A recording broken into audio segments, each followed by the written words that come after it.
¿Cómo están? Hola, ¿qué tal? Hola, Lenny. Buenas tardes. Hoy vamos a continuar el tema de agua y pH. Vamos a entrar en el tema mismo de lo que significa el conjunto de las moléculas de agua. Pero vamos a dedicar 1 minuto y medio a comentar y a presentar un pequeño videíto de 1 minuto y medio de duración respecto a los avances que había mencionado yo en la anterior clase en la inteligencia artificial y su influencia en el área de la medicina.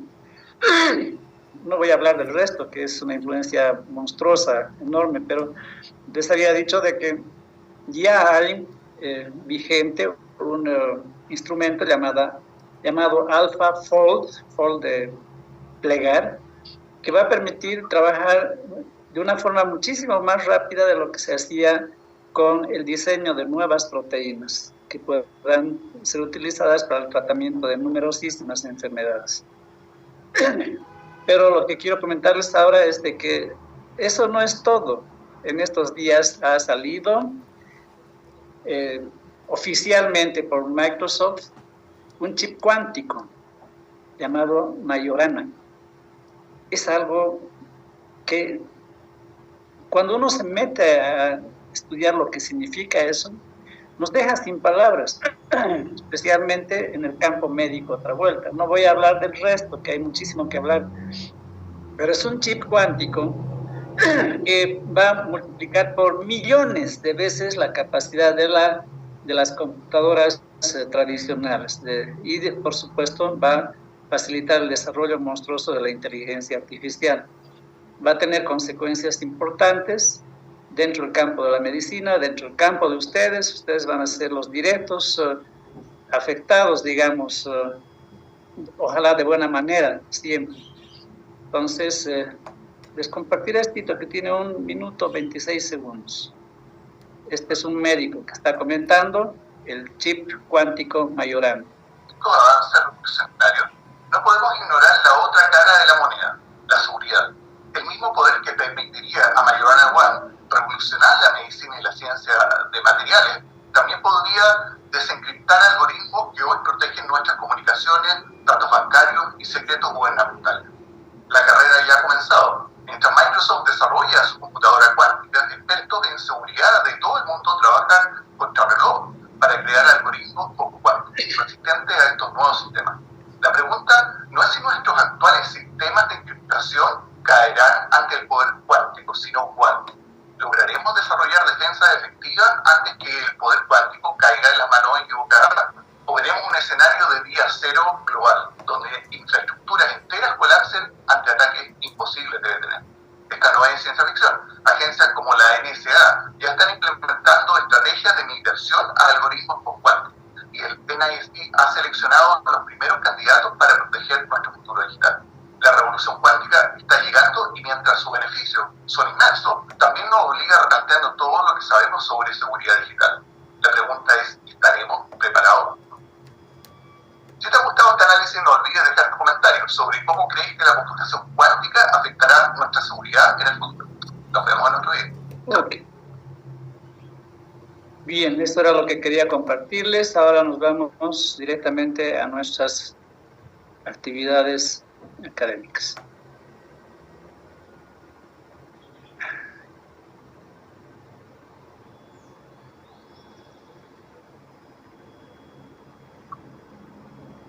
Ahí tienen una imagen del chip Majorana. Pero bueno, en la anterior clase hemos hablado de temas relativos a la base para entender la bioquímica. Hemos hablado de la estructura atómica, de los átomos neutros, de los átomos iónicos. Aquí quiero hacer énfasis en algo que no he mencionado. Los átomos, por ejemplo, el átomo de sodio, por ejemplo, el átomo de cloro, por ejemplo, el átomo de hidrógeno. Estos átomos pueden ser iónicos cuando pierden o ganan electrones, solo cuando pierden o ganan electrones, y no protones, porque si al hidrógeno llamado aquí protio, que ustedes están viendo la imagen a la mano izquierda, le añadimos un protón, deja de ser el hidrógeno y se convierte en el helio. Si le añadimos 2 protones, se convierte en el litio. Por lo tanto, cuando hablamos de átomos, solamente la ganancia o pérdida de electrones ha de determinar que se convierta en un ion, como el ejemplo que tenemos aquí abajo, cuando el sodio pierde un electrón, se convierte en un ion positivo, y cuando el cloro gana un electrón, se convierte en un ion negativo. Entonces, esa es la primera afirmación que hacemos. Después, mencionar que las moléculas, ahora ya no los átomos, las moléculas, se convierten en ion frecuentemente, la mayoría de los casos, cuando pierden o ganan protones. Acá es diferente, completamente diferente. Y vamos a ver un ejemplo para entender bien esto. Tenemos acá un compuesto muy importante en nuestro medio, que es el bicarbonato. El ácido carbónico, aquí al centro, H2CO3. El ácido carbónico puede convertirse en un ion cuando pierde un protón.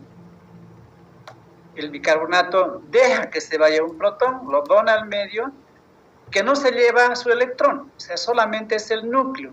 Aquí tenemos a mano izquierda el núcleo, el protón.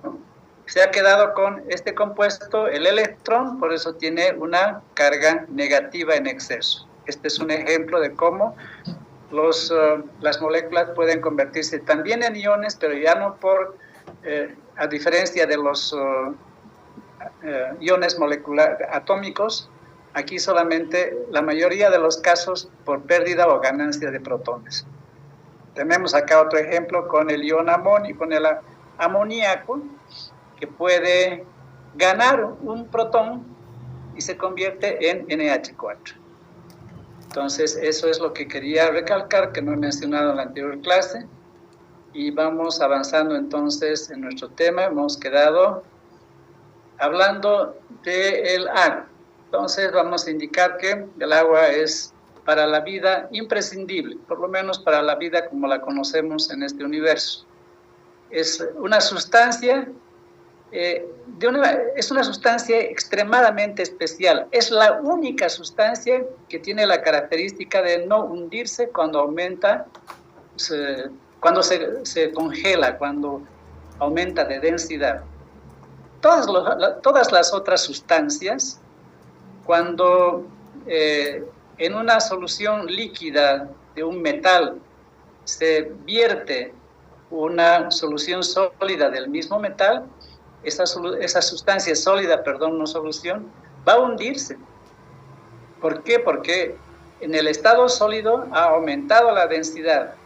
Su densidad es mayor que la forma líquida de esta sustancia. Si tenemos un recipiente con plomo fundido y introducimos en el plomo sólido, debemos entender que tiene una mayor densidad que el plomo fundido y se va a hundir. En cambio, el agua es la única sustancia que no respeta esta generalidad que es propia para el resto. Cuando se congela, cuando se vuelve sólido el agua, no aumenta en este momento de congelación, no aumenta la densidad y por eso flota, como vemos en esta imagen. Una gran parte está por dentro, pero una parte, como un décimo, aparece por fuera. Y eso ha sido fundamental en nuestro planeta para permitir la vida. ¿Por qué? Porque si el agua fuera como el resto de las sustancias y al aumentar su densidad se hundiera, en las épocas de mucho frío, en las glaciaciones o en los inviernos, el agua se congela, se iría al fondo de los océanos y de los mares y no saldría hacia afuera, no se descongelaría. Y en los siguientes inviernos ocurriría el mismo fenómeno, aumentando hasta que en un momento dado todo el océano, todos los mares serían completamente sólidos y no habría posibilidad de que la vida se desarrolle en él. Esa es una de las primeras características que tiene esta maravillosa molécula llamada agua. Hemos mencionado ya que el agua es una sustancia neutra porque tiene el mismo número de protones.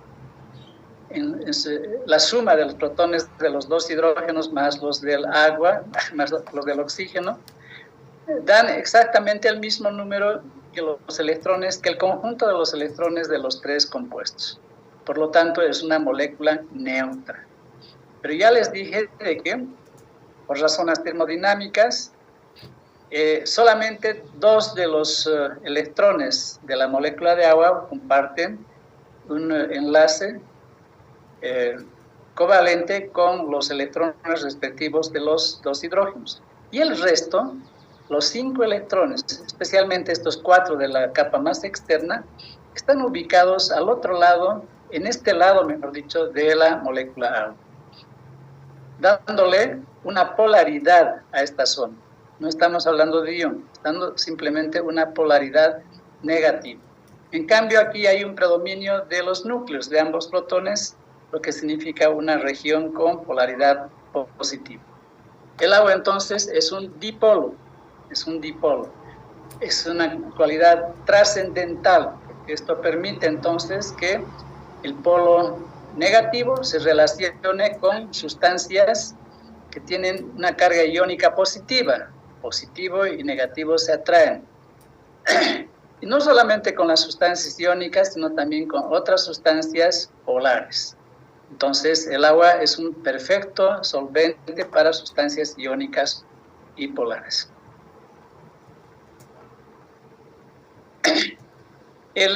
A nivel de los líquidos del ser humano, de todos los animales en general, pero del ser humano en nuestro caso, existen concentraciones diversas de una cantidad grande de iones o electrolitos que producen fenómenos como el de la ósmosis, como veremos en un instante. Entonces, hay varios iones, pero nos interesan 4 o 5 de ellos que tienen diferentes concentraciones en el líquido extracelular y en el líquido intracelular.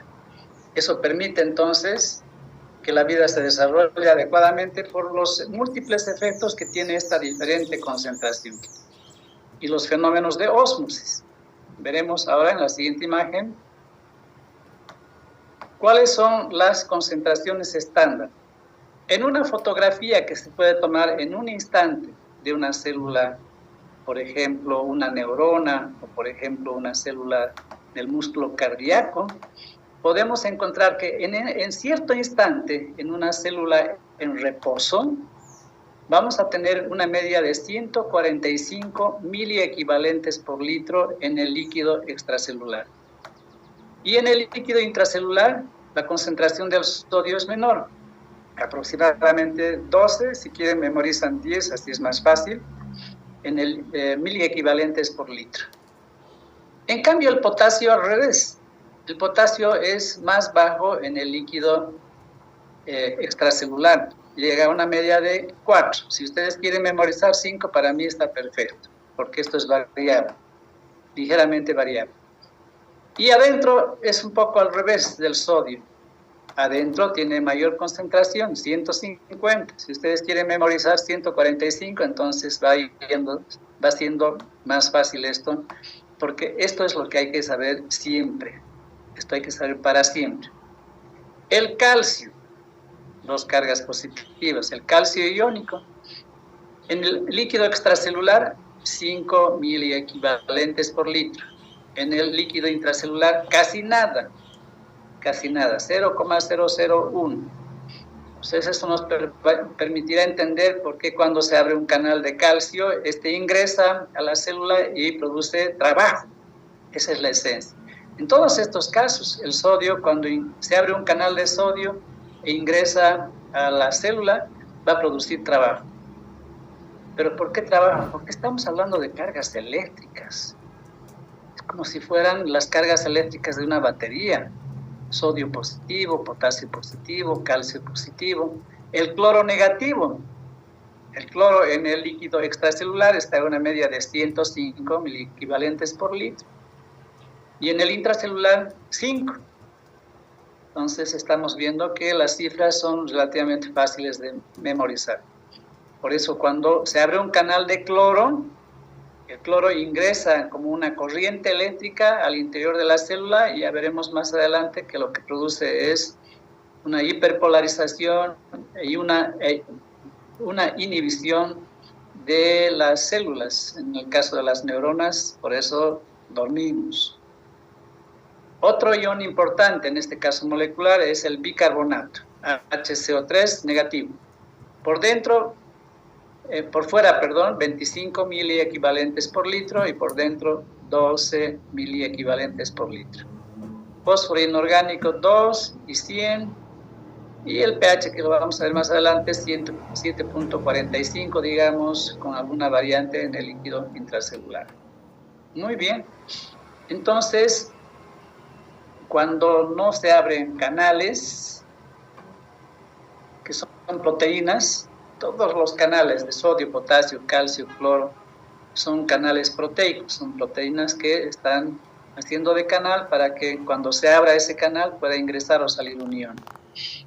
Pero cuando hablamos de membranas semipermeables, como lo son las membranas celulares, aquí estamos representando en estos matraces, en estos frascos, con estos iones, la membrana semipermeable. Aquí a la izquierda vemos, por cualquiera de estos iones, vemos que al lado izquierdo hay una menor concentración de iones y al lado derecho la concentración es mayor. Entonces, eso va a significar que si la membrana es semipermeable, en este caso significa solo permeable al agua, no a los solutos, no a estos iones, no a los solutos, sean iones u otro tipo de solutos. Entonces, si la membrana es semipermeable al agua, va a ocurrir un fenómeno de ósmosis. El agua va a atravesar en ambos sentidos, pero el flujo neto, es decir, la mayoría del flujo, se producirá de menor concentración a mayor concentración. Disminuyendo el agua, aquí tenemos a la derecha, disminuyendo el agua, que ha pasado al compartimiento de la derecha, para diluir, si ustedes quieren, un memo técnico, para diluir esa exagerada concentración de solutos. Ok, entonces esto es lo que deben saber, muchachos. Esto es debe ser imposible de olvidar a lo largo de la vida de un médico, por supuesto de los estudiantes. Vemos acá en esta imagen lo que puede pasar cuando hay normalidad o alteraciones en las concentraciones de los solutos, incluyendo a los no iónicos y los iónicos. Cuando hablamos de solutos, estamos hablando en general entonces de iones y no iones. Tenemos al medio, acá, una solución isotónica dentro de un vaso sanguíneo. Un vaso sanguíneo acá, estos son glóbulos rojos seguramente. Y en esta, pues, los glóbulos rojos van a tener un tamaño normal, una concentración de agua y de solutos normal, el agua entrando y saliendo, las flechitas acá, en forma normal. Pero ¿qué pasa, por ejemplo, cuando una persona ha bebido mucho? ¿Qué les ha pasado a ustedes, muchachas, cuando ayer han consumido una cantidad exagerada de alcohol? Han orinado mucho, ¿verdad? Además del chaki de hoy día. Han orinado mucho. Han perdido agua, primero del torrente sanguíneo. Y esa agua ha sido repuesta deshidratando a las células. Las células han donado lo que hemos visto hace un momento.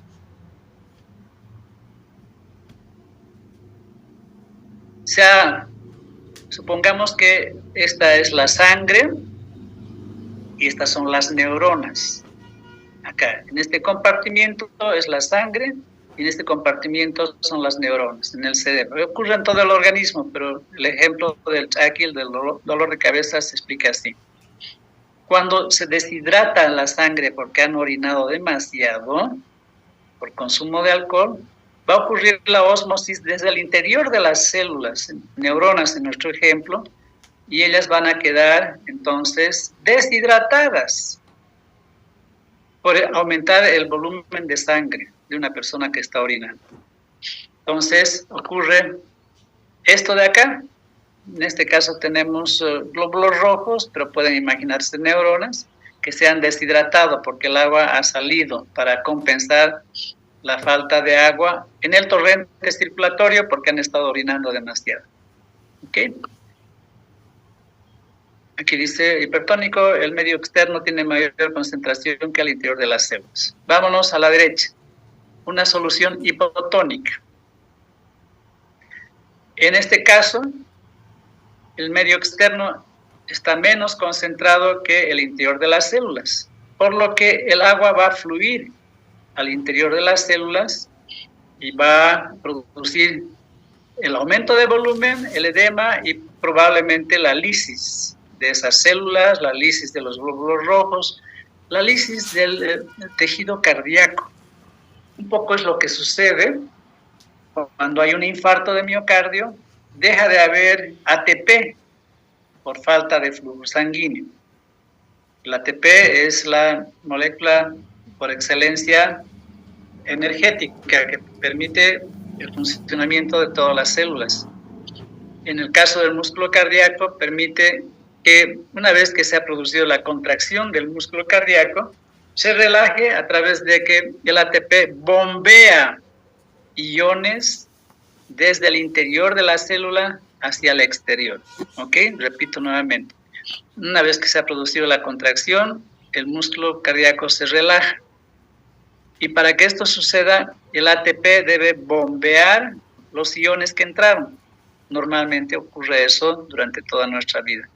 Pero cuando hay un infarto, deja de haber circulación sanguínea, deja de haber ATP y por lo tanto no hay esa energía para bombear. Y el interior de las células del músculo cardíaco se quedan con una concentración de solutos y de iones muy grande, lo que hace que la ósmosis sea de afuera hacia adentro, edematizando y produciendo lisis y necrosis en el músculo cardíaco.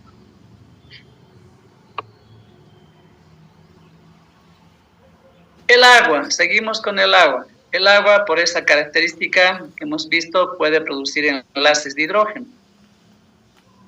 Los enlaces de hidrógeno son muy comunes entre las moléculas de agua y entre las moléculas de agua y otras sustancias. Por ejemplo, proteínas, por ejemplo, aminoácidos. Entonces, es una peculiaridad muy importante. Volveremos a esto en un momentito. Y veremos acá cómo representamos los enlaces iónicos. A la izquierda tenemos acá una molécula de agua con el oxígeno en café y los hidrógenos en celestito. Entonces, esta región de los hidrógenos tiene una carga polar positiva que se va a relacionar con la región polar negativa de otra molécula de hidrógeno y así sucesivamente. Entonces son enlaces débiles. Son enlaces débiles que permiten que el agua en cierto momento esté en estado sólido o en estado líquido y que hay que romper esos enlaces de hidrógeno cuando queremos que el agua pase de la fase líquida a la fase gaseosa. Eso es lo que ocurre cuando se evapora o cuando ebulle el agua. Se necesita energía para romper esos enlaces de hidrógeno. Aquí a la derecha también tenemos otra representación más esquemática de los enlaces o puentes de hidrógeno que también se llaman entre cada una de las moléculas de agua.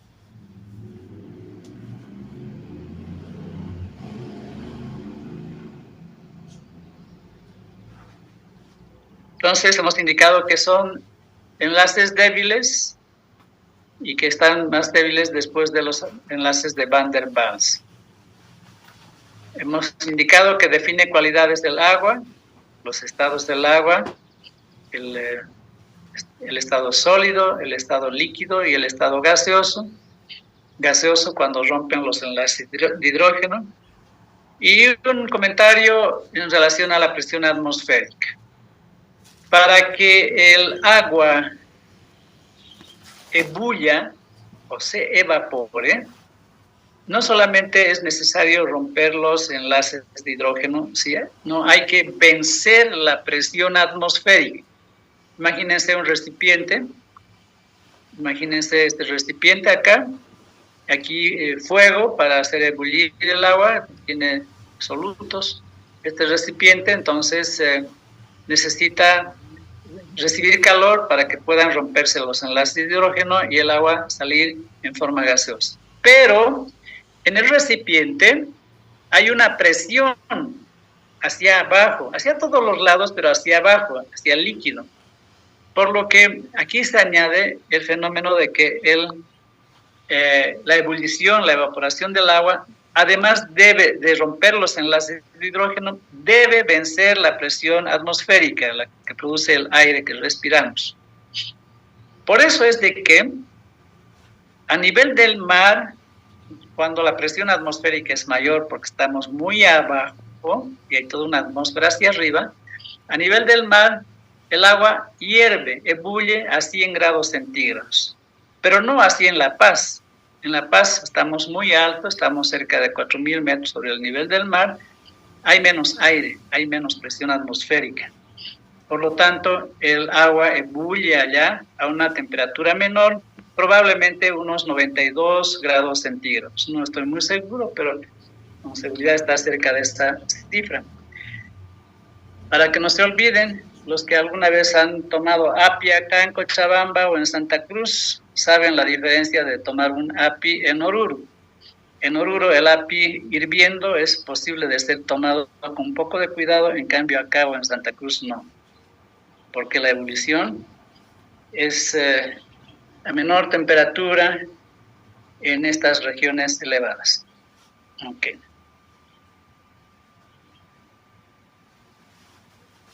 ¿Qué más? Aquí hemos anotado que los enlaces tienen una media de 3,5 moléculas de agua. La duración de los enlaces es muy escasa, están continuamente rompiéndose por la interacción entre ellas, pero se vuelven a restituir en la fase líquida. Y ya hemos mencionado que se necesita energía para romper esos enlaces.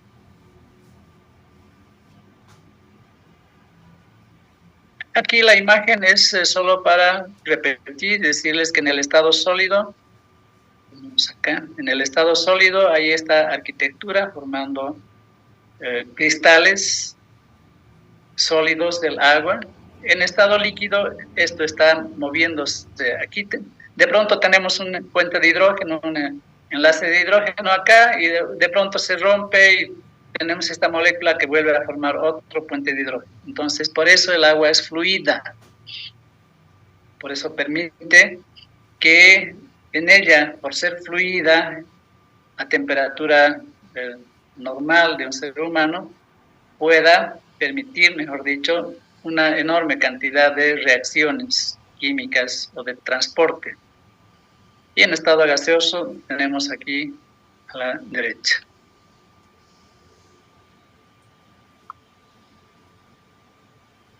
Lo que decíamos hace un momento, el agua disuelve moléculas, disuelve iones. Hemos visto ya cómo los iones sodio y potasio, sodio y cloro mejor, aquí tenemos la representación del cloro, van a relacionarse de una forma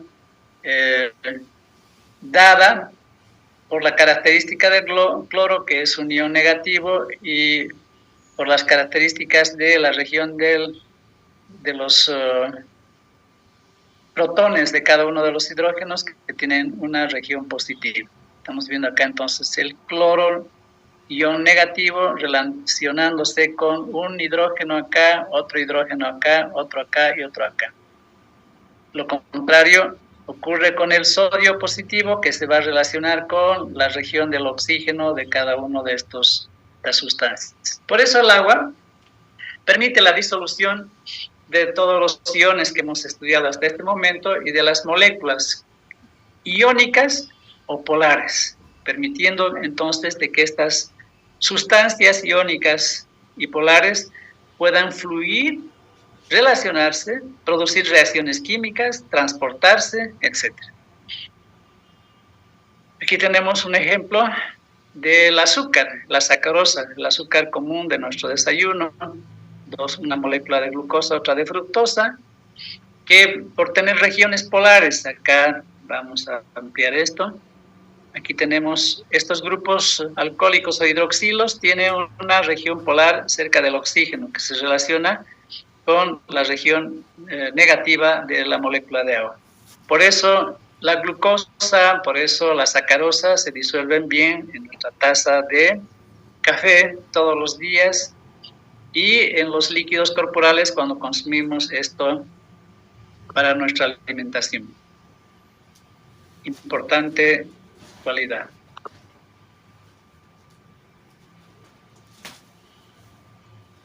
Aquí vamos a observar nuevamente en la imagen A tenemos el sodio positivo, el cloro negativo. Repetimos nuevamente porque así está esta imagen, el sodio interactuando con las regiones negativas del dipolo agua y el cloro con las regiones positivas del dipolo agua. Y las moléculas orgánicas. Aquí tenemos una parte terminal de una molécula que hemos visto a un principio. Volveremos rápidamente. Este es el número 22. Acá. Aquí abajo tenemos la representación de un ácido graso de cadena corta. Tiene 1, 2, 3, 4, 5, 6, 7 carbonos. Los ácidos grasos pueden tener 7, 10, 14, 20, 24 carbonos en su cadena hidrocarbonada. Esta es la región apolar.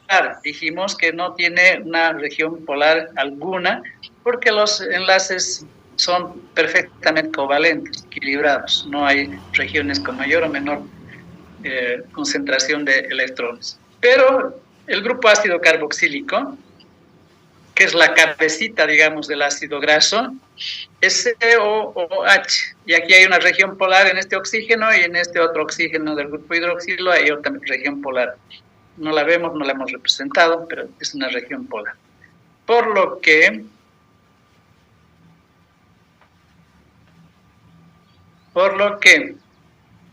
aquí tenemos el grupo ácido carboxílico, COOH. Esta región con carga negativa se va a llevar bien con el polo positivo de una molécula de agua, lo propio acá y lo propio acá. Entonces, por eso es de que las sustancias grasas pueden tener una buena relación con el agua, pero solo a través de esta cabeza del grupo ácido carboxílico. Y eso permite la formación de membranas. Vamos a ver en un momento cómo esta cualidad, mejor vemos ahorita. Vamos a ver una membrana.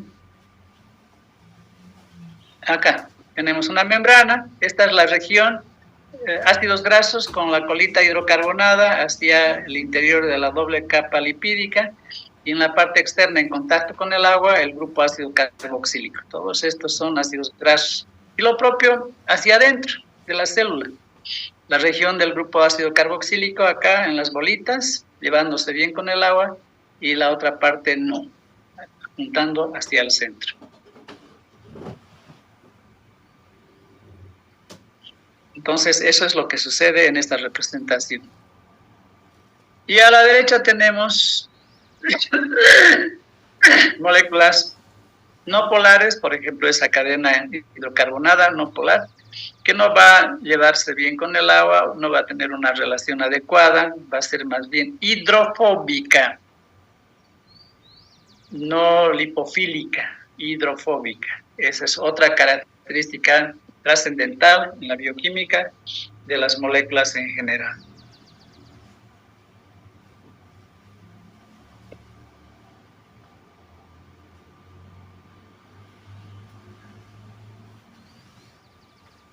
Hay un término que se llama la constante dieléctrica, que se aplica a diversas sustancias, pero en el agua se hace énfasis en que tiene una elevada constante dieléctrica. En palabras sencillas, significa la cantidad de energía eléctrica, electromagnética que tienen estas regiones polares, negativa a esta zona, positiva a esta zona. Entonces tiene una fuerza eléctrica lo suficientemente importante como para poder disolver una cantidad importante de sustancias que tengan el signo opuesto o que tengan polaridad opuesta, como el cloro y el sodio. Otro término importante de comprenderlo es el término nucleofílico. El agua es un buen nucleófilo. Significa que, en palabras sencillas, que el agua tiene la capacidad, gracias a su región positiva o a la región negativa, gracias a uno de sus polos del dipolo, que es el agua, de interferir con otras moléculas a través de estas características eléctricas positivas y negativas y romperlas. Entonces, como resultado, teniendo la hidrólisis de la molécula, o sea, la ruptura de la molécula. Otra característica de gran importancia en bioquímica, en reacciones bioquímicas. Tenemos acá un mal ejemplo, la sacarosa, que es la unión de glucosa y fructosa, el azúcar común de todos los días. El agua en condiciones especiales, por eso digo que el ejemplo no es muy bueno. En condiciones especiales el agua puede romper ese enlace entre la glucosa y la sacarosa, produciendo glucosa libre y fructosa. A eso se refiere entonces este término de nucleofílico o capacidad nucleófila, la ruptura de una molécula gracias a su energía negativa o positiva de cualquiera de las dos regiones polares. En términos estrictos, el agua se disocia, puede disociarse. En términos prácticos, este es un fenómeno que ocurre muy difícilmente. Perdón, no sé qué he hecho.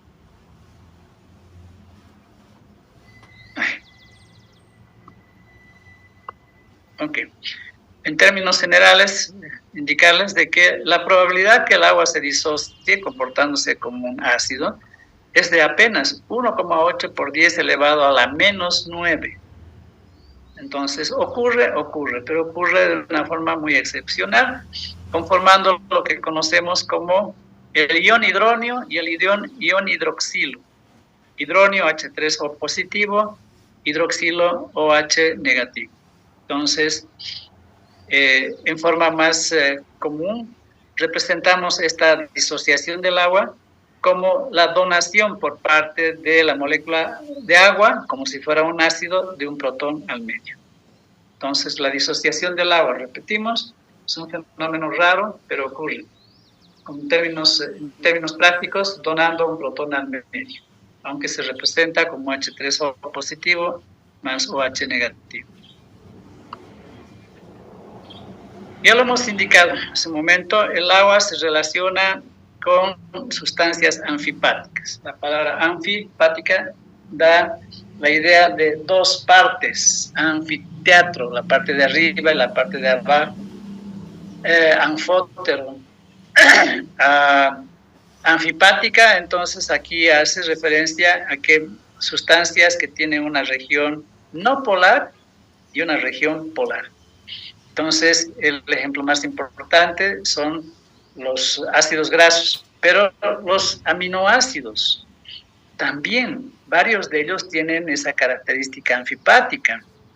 Y cuando los aminoácidos forman proteínas, entonces en alguna región esa proteína, si ha recibido aminoácidos anfipáticos, esa proteína va a tener también en esa región carácter anfipático. Eso es otra vuelta importante para que puedan relacionarse de una forma adecuada con el agua y permitir reacciones químicas y permitir que ocurra lo que tenga que suceder con ese ácido graso o esa proteína. Nos indica aquí el texto que la mayor parte de las moléculas orgánicas son anfipáticas y a lo que hemos mencionado, las biomoléculas anfipáticas se relacionan con el agua a través de su estructura en el espacio. Aquí un ejemplo de cómo estas moléculas de ácidos grasos anfipáticos, de lípidos anfipáticos, se relaciona por la parte externa con el agua y por la parte interna con el agua. Y en la parte interna tenemos la doble capa, las regiones hidrofóbicas apuntando hacia el centro y formando la bicapa lipídica.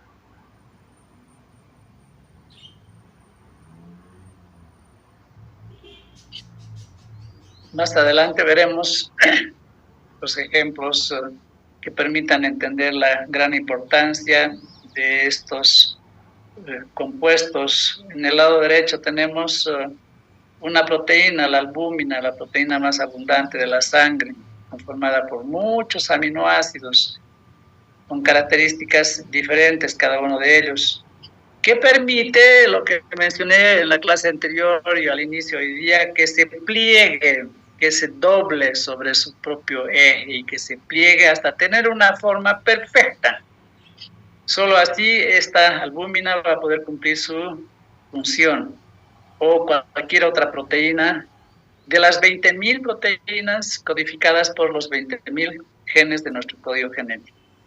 El cómo se pliega, cómo se dobla y cómo llega a una estructura cuaternaria, en este caso una proteína, a determinar si funciona bien o si funciona mal y es causante de una enfermedad. Y eso tiene relación con el agua, la influencia del agua y la influencia de las regiones que acabamos de mencionar, anfipáticas, que se llevan y no se llevan bien con el agua. Aquí tenemos acá lo que van a ver más adelante, una lipoproteína.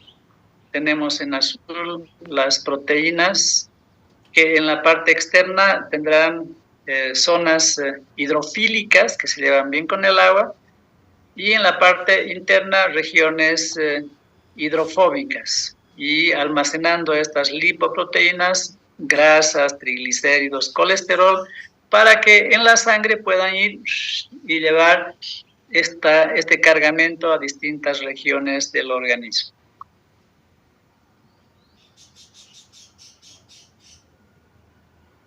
Finalmente, indicaremos que el agua abunda en forma diferente en diferentes edades de los seres humanos y en diferentes tipos de células. En los niños, en los bebés pequeños, el agua casi es el 85 a 90% del peso de un bebé. En cambio, en las personas ancianas puede bajar incluso hasta un 55% en peso en la concentración de agua. Entonces, las personas de la tercera edad, personas ancianas, son más susceptibles. Acuérdense para toda la vida lo que les estoy diciendo. Son más susceptibles a deshidratarse. Y las personas de la tercera edad, especialmente las que tienen problemas de comunicación o tienen algún problema neuronal como Alzheimer o demencia senil, difícilmente van a expresar que tienen sed. Entonces, cuando ustedes atiendan a una persona anciana, acuérdense que hay que tener en cuenta su estado de hidratación. No beben fácilmente, no tienen sed. Hay que indicar a los parientes de que estén atentos a una buena hidratación. O algo que es también interesante, y no se olviden lo que les digo. A veces el médico va a visitar a una persona de la tercera edad y la encuentra como en coma, durmiendo, y los pacientes los parientes y el médico puede creer que ha sufrido algún accidente o que tiene algún problema neurológico, cuando de repente es solamente deshidratación. Acuérdense de eso. Y en los tejidos, el agua es abundante en los tejidos en general, cerca del 80-85% en las células musculares, neuronas, sangre, etcétera, pero es escasa en el tejido óseo y en el tejido graso. En la grasa, en el tejido graso es bastante escasa, llegando a una media de un 10 a 25% en ambos. Ok, muchachos, eso es todo por hoy. La siguiente clase sería después de carnavales, el día jueves, en este mismo canal, y a las 7 menos cuarto. ¿Alguna pregunta antes de despedirnos? ¿O algún comentario? No necesariamente sobre el agua. De repente están interesados en ciencia, pues excelente. Nadie se atreve. Muy bien. Hasta la siguiente semana y feliz carnaval, muchachos. Hasta luego, doctor.